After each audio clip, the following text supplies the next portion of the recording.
Coucou les amis, j'espère que vous vous portez très bien aujourd'hui par la grâce de Dieu. J'aimerais faire une petite vidéo par rapport à ce que le Seigneur a mis dans mon cœur sur la mort d'Étienne dans la Bible. Étienne c'était l'un des apôtres, l'une des personnes qui servait Jésus-Christ puissamment avec énormément d'engagement, d'énergie dans son corps et il laissait, je répète bien le mot, il laissait le Saint-Esprit utiliser son corps comme le Saint-Esprit voulait. Combien d'entre nous le faisons en ce moment-ci? Presque peu. Donc du coup, on regarde ce que Étienne lui faisait et comment est-ce qu'il est mort et à cause de quoi est-ce qu'il est mort, selon ce qu'on va voir ici. Donc avant de commencer, on remet cette vidéo, je remets cette vidéo entre les mains du Seigneur Jésus-Christ et je le bénis pour tout ce qu'il fait.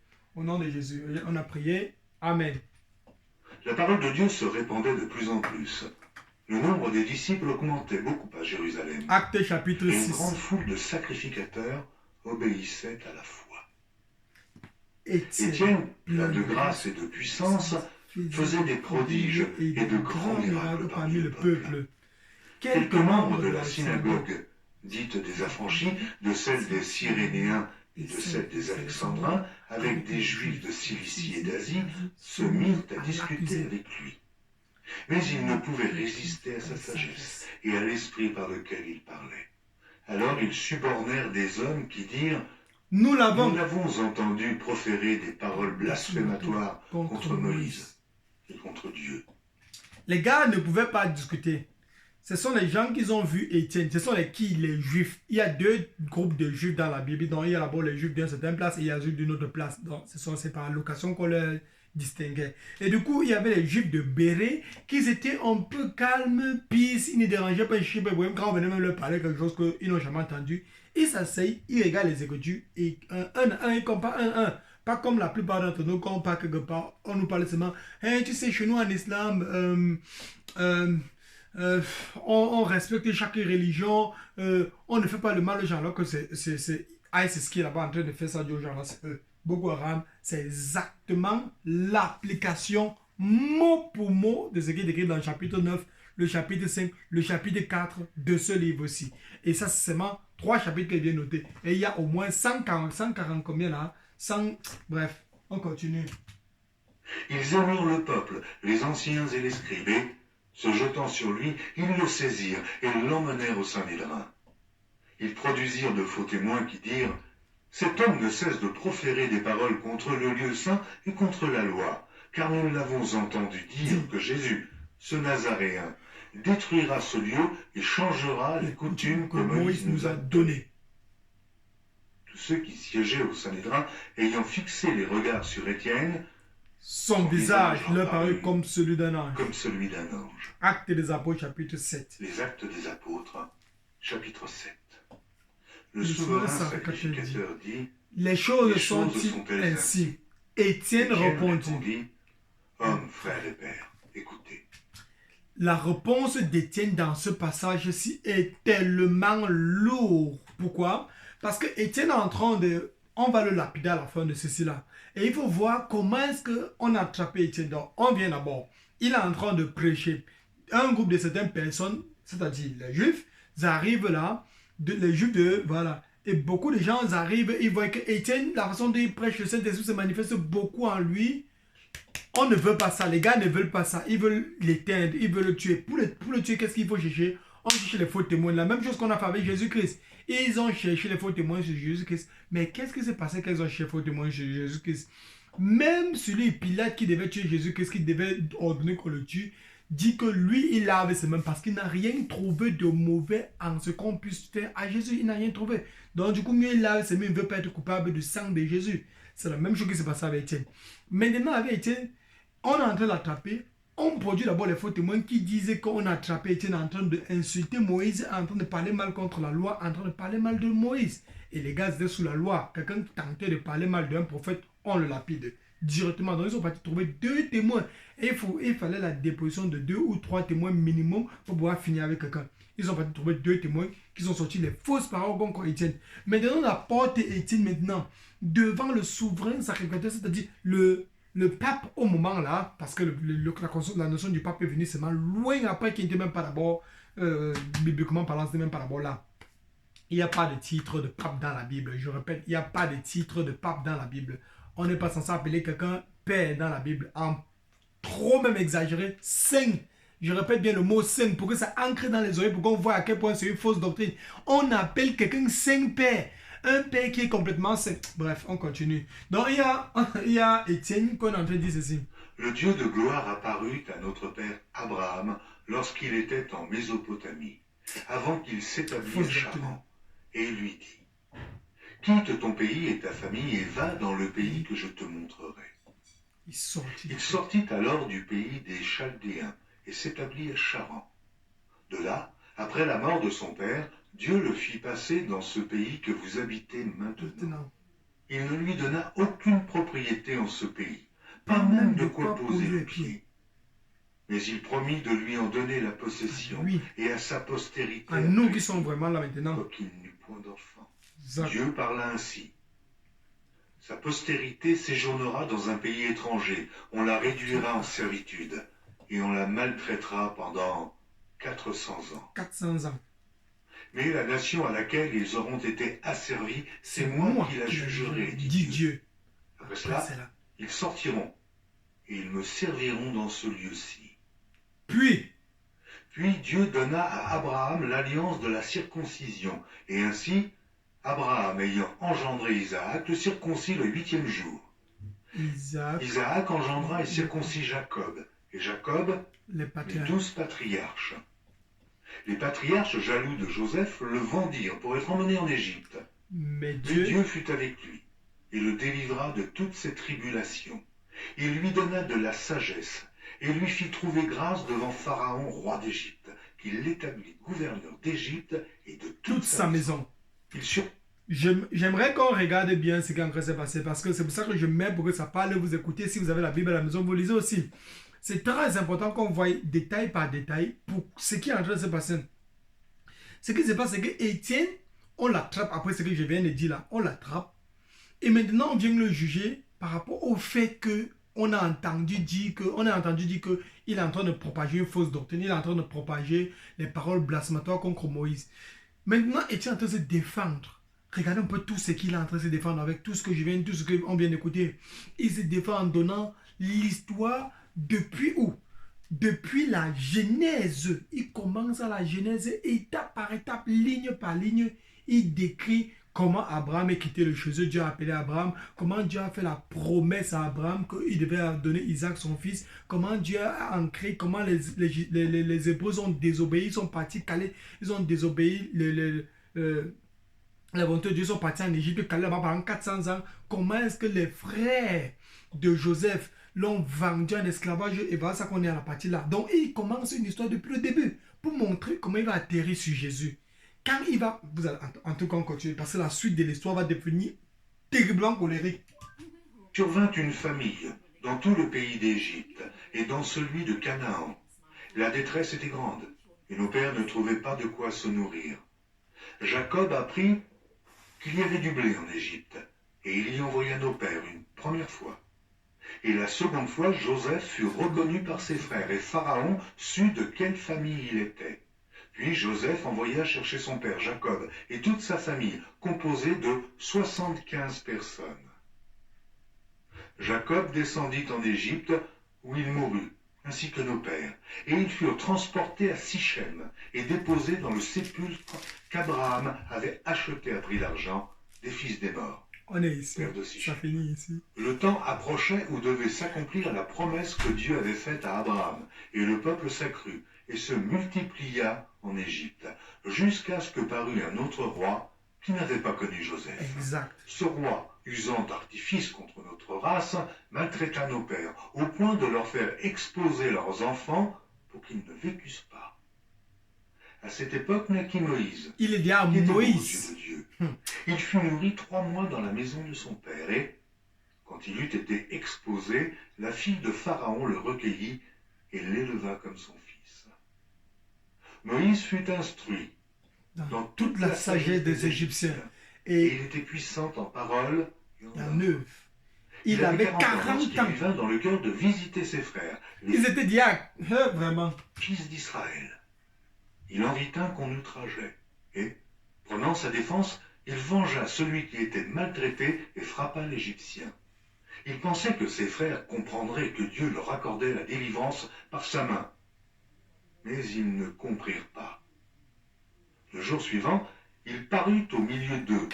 Comme ils se battaient, il les exhorta à la paix. Homme, Hommes, dit-il, vous êtes frères, pourquoi vous maltraitez-vous l'un l'autre? mais C'est celui qui maltraitait son prochain le repoussa en disant, mais qui t'a établi chef et juge sur nous? Veux-tu me tuer comme tu as tué hier l'Égyptien? À cette parole, Moïse prit la fuite et alla séjourner dans le pays de Madian, où il engendra deux fils.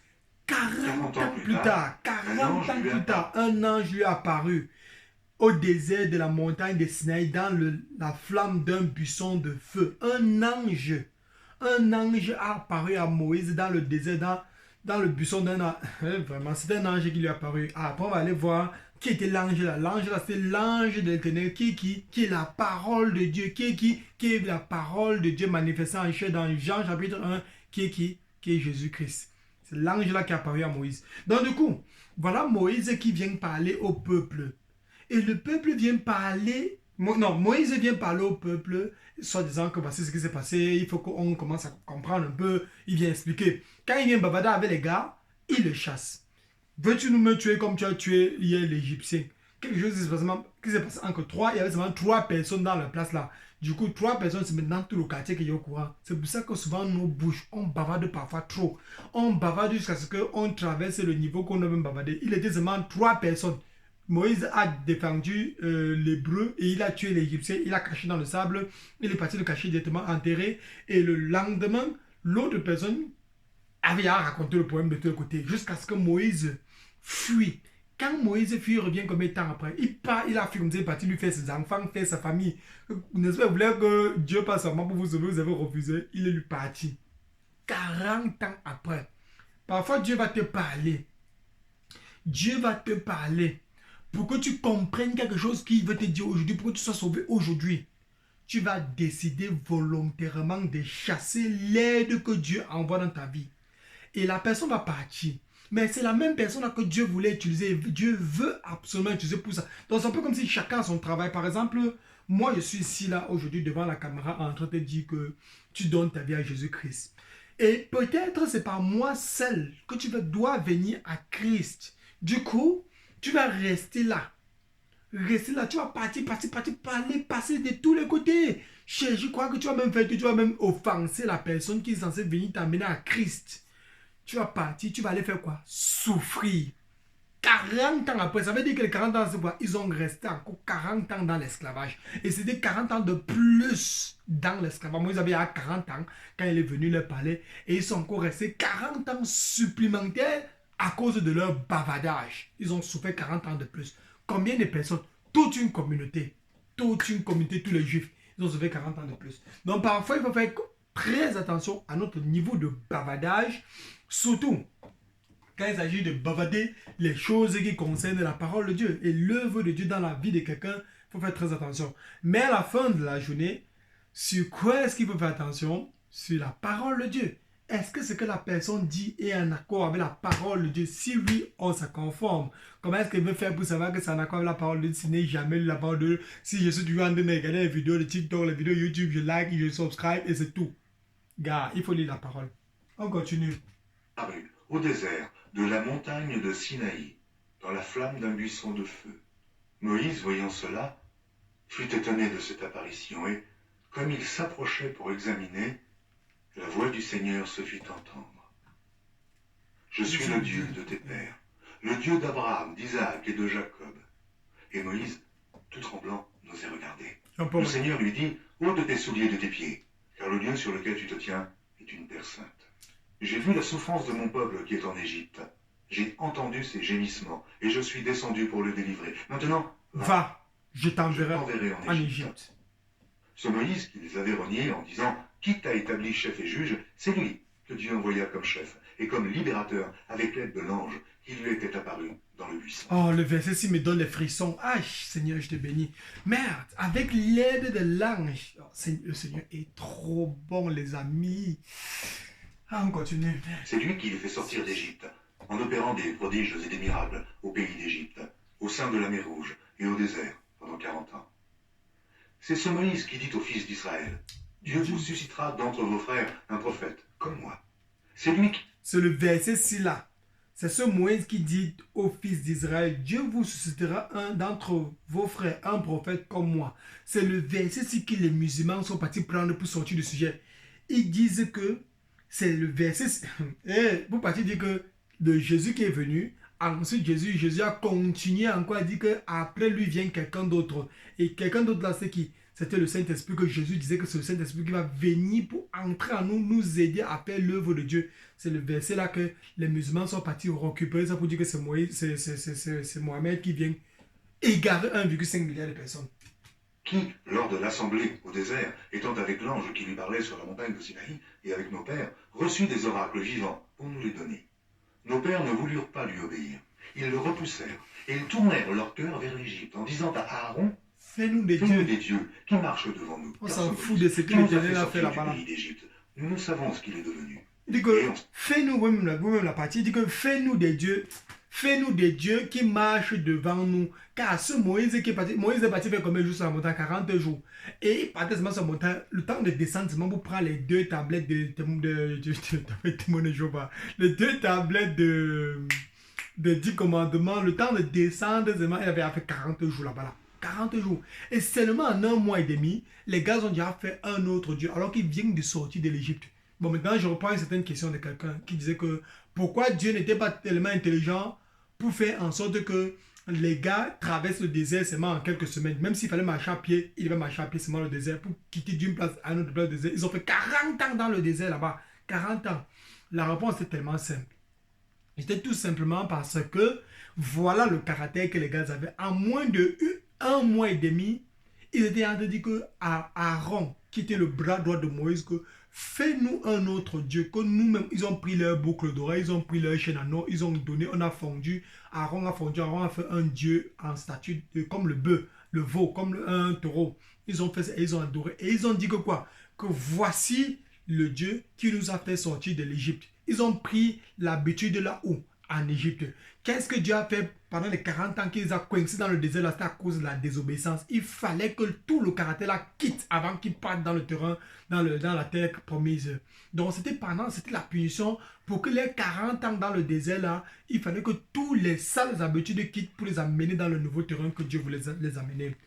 Et le nouveau terrain là, c'est même encore une autre chose innommable spirituelle. C'est une nouvelle vie. C'est cette nouvelle naissance là qui devait arriver. Pour qu'on va voir maintenant dans Jérémie chapitre 31, où Dieu dit qu'il va faire quelque chose de nouveau avec les gens qui vont croire en la parole de Dieu. On continue. Ces jours-là, ils firent un veau. Ils offrirent un sacrifice à l'idole et se réjouirent de l'œuvre de leurs mains. 18 minutes. Alors Dieu se détourna et les livra au culte de l'armée du ciel, selon qu'il est écrit dans le livre des prophètes. M'avez-vous offert des victimes et des sacrifices pendant 40 ans au désert, maison d'Israël?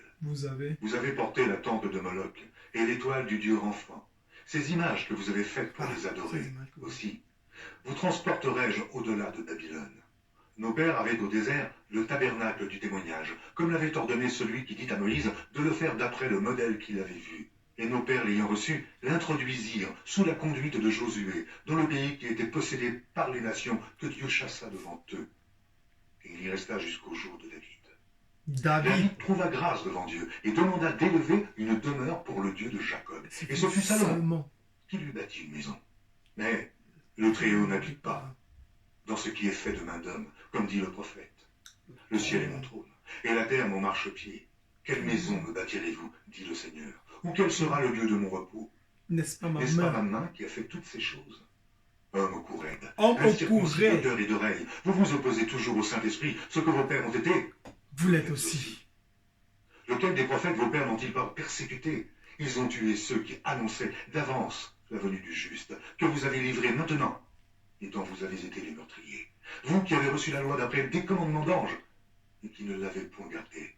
En entendant ces paroles, ils étaient furieux dans leur cœur, et grinçaient les dents contre lui. Mais Étienne, rempli du Saint-Esprit, et fixant les regards vers le ciel, vit la gloire de Dieu, et Jésus, debout à la droite de Dieu.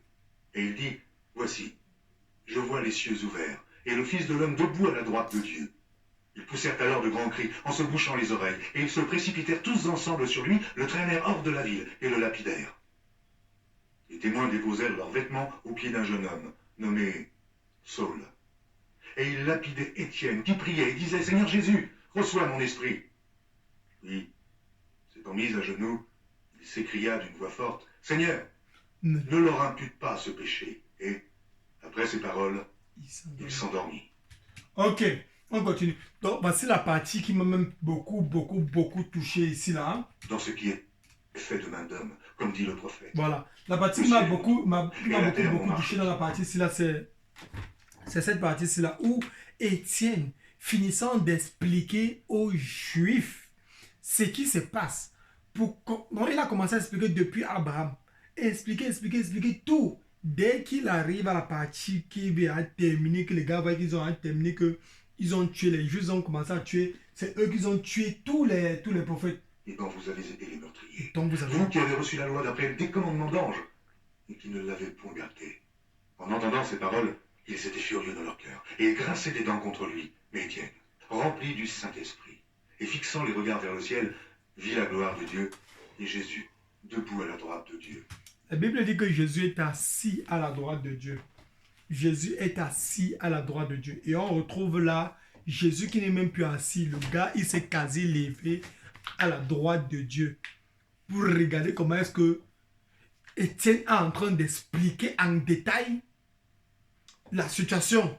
Comment est-ce que les gars, il est en train de tout décortiquer l'histoire. Et tout ce que les Juifs trouvent à faire, c'est d'avoir une haine multipliée par combien.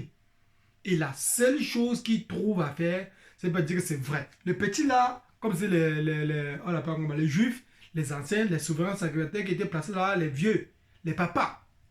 Ils ne peuvent même pas dire que le petit ici là, c'est vrai.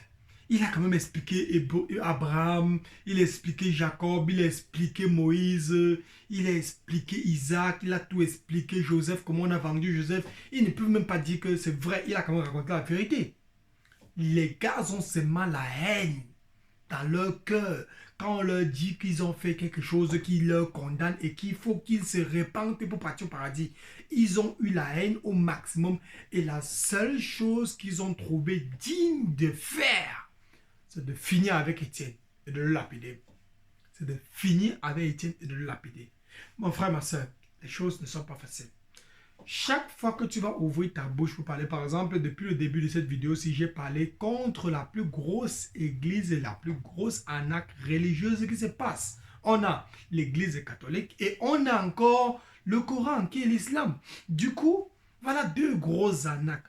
Donc, les fondateurs sont là pour l'argent des gens. Dans une autre vidéo, je disais l'autre jour comment est-ce que l'église catholique est en train de récupérer, je répète bien, est en train de récupérer tous ces argents et elle a institué le système du purgatoire pour vous dire à vous les catholiques, parce que la plupart des catholiques ne s'identifient pas comme étant les chrétiens.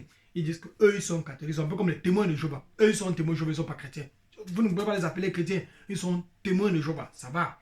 Du coup, ils disent que si tu meurs aujourd'hui, tu pars au purgatoire, ta famille peut partir à l'église catholique au Vatican, ils payent des euros, des dollars, du franc CFA. Et toi qui es déjà mort, que tu as blasphémé le nom de Dieu toute ta vie, tu as vécu dans l'immoralité sexuelle, tu as vécu dans ton bien oral, dans ta polygamie, dans tous tes péchés que tu faisais à 100%, à 1000 à l'heure, tu étais le conseiller de Hitler, tu n'avais aucun problème à faire du mal.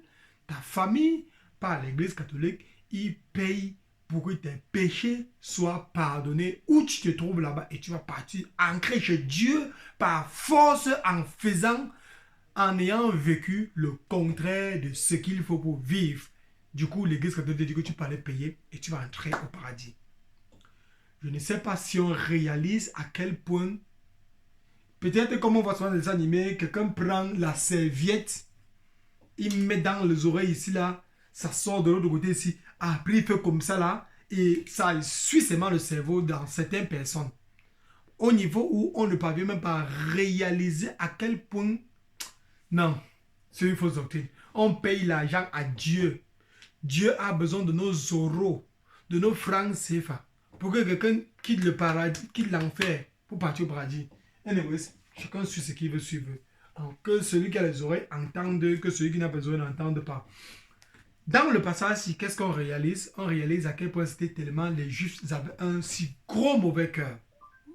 Les Juifs avaient tellement un gros mauvais cœur qu'ils ne pouvaient même pas laisser la moindre trace. Et ils n'ont laissé aucune trace, ils n'ont fait aucune pitié à Étienne. Ils ont fait tout pour le tuer et ils l'ont tué. Voilà, dans le passage suivi en disant qu'ils ont pris Étienne. Et il dit, voici, je vois les cieux ouverts et le Fils de l'homme debout à la droite de Dieu.